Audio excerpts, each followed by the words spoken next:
Mr. Boydston here, and today I would like to talk about making connections, text to self. I'm going to begin by talking about a movie that I really love. It's called Inside Out. Have you seen this movie? Well, if you haven't seen this movie, I'm going to give you a brief summary of what this movie is about. It's about a girl named Riley, and Riley and her family are moving.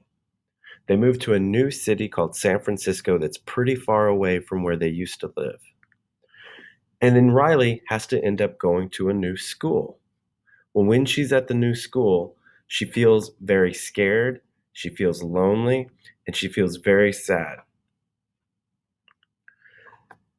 Now, I really like this movie because when I watch the movie, it makes me think about when I was her age and my family actually did the same thing. My family moved, and as a result, I had to go to a new school too.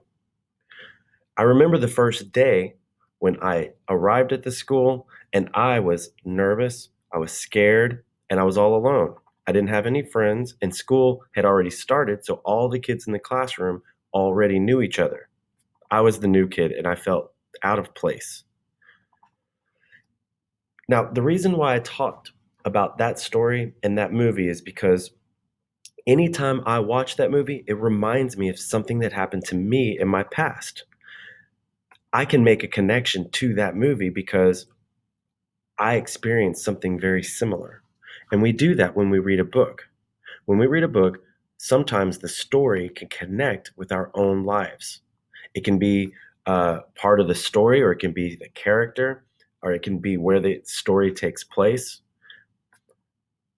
Good readers will make a connection with a story by thinking about their own life and how their own life is similar to the story. That makes us better readers because it makes us understand the story. It makes us understand how the characters feel. And this is what I want us to do for today's lesson. I want us to read The Invisible Boy together. And as we read it, I want you to think about the character. I want you to think about the setting. I want you to think about the story, the character's problem, and the character's solution. And I want you to think about all of these things while at the same time thinking about your own life. Have you ever felt the same as this boy in the story?